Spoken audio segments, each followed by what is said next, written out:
Good morning, everybody. Welcome back.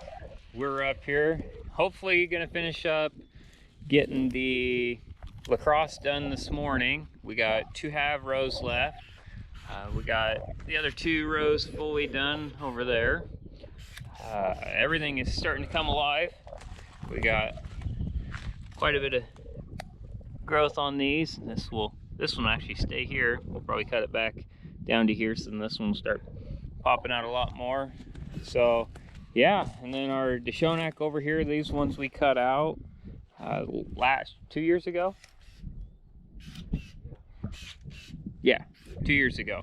Cut those out 2 years ago, so got those all retrained up, and they're starting to break bud here, sending little shoots out. So yeah, we got a fun day planned ahead of pruning, and just like that, we finally got the Lacrosse done. Fun!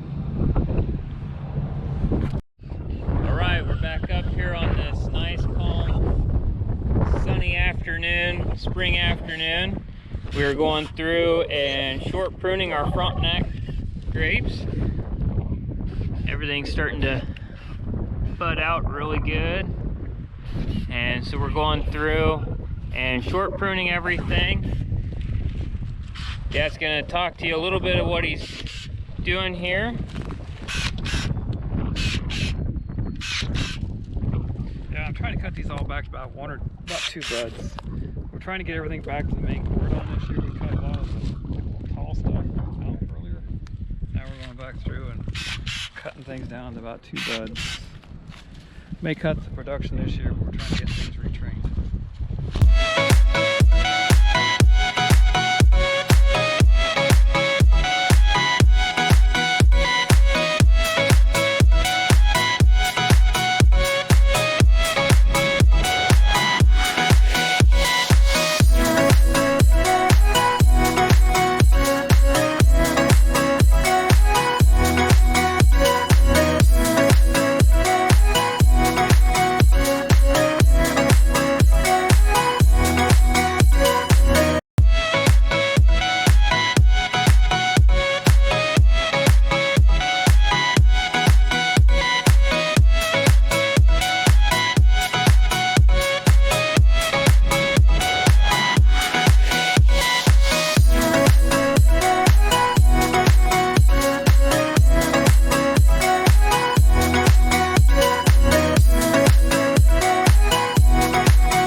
Okay, so I thought this would be a good vine to talk about, kind of what's going on with why these have so many bigger cuts like this. Well, this one was dead, but bigger cuts like this.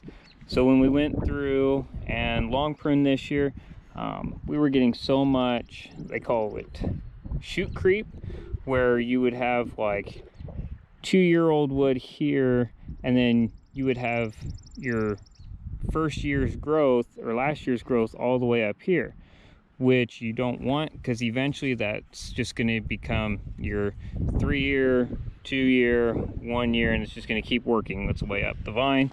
So what we're trying to do is we're trying to cut back some of these, and see, we have new shoots coming out of here, which is what we're really hoping for.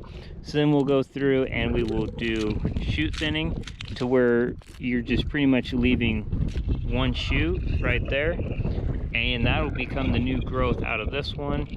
We're not sure if that'll have any fruit this year, but this is kind of what we're really hoping for, so we can get all of our growth, instead of coming out on 2-3-year-old wood, everything coming back out of the main trunk. So this right here should look like this next year, and then we'll have everything back at the base, and then you just be able to prune it back down each time. So that's kind of what we got going on. Some of these older vines, we didn't know it at the time. We were cutting stuff flush, and so what was happening is we didn't account for the dieback area, so you're supposed to allot so much space on a cut per year of growth that it has time to actually die back, and then you're not affecting the main trunk. So what might end up happening here is we may eventually have to cut this all out, retrain something up from the ground, and have all new growth here, and then get it back and make sure that we don't cut stuff off too flush to where the dieback goes into the main trunk. So that's just a little kind of talk through on some of our vines, what some of our vines look like, and kind of what we're experiencing throughout the vineyard. As we learn, we're learning different things.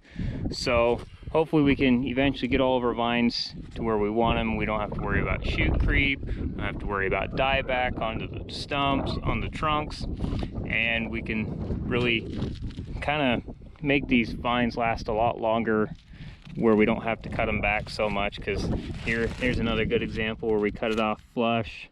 Probably, I'm gonna guess this was probably 2-3 year old wood. We cut back flush and it went back into the trunk.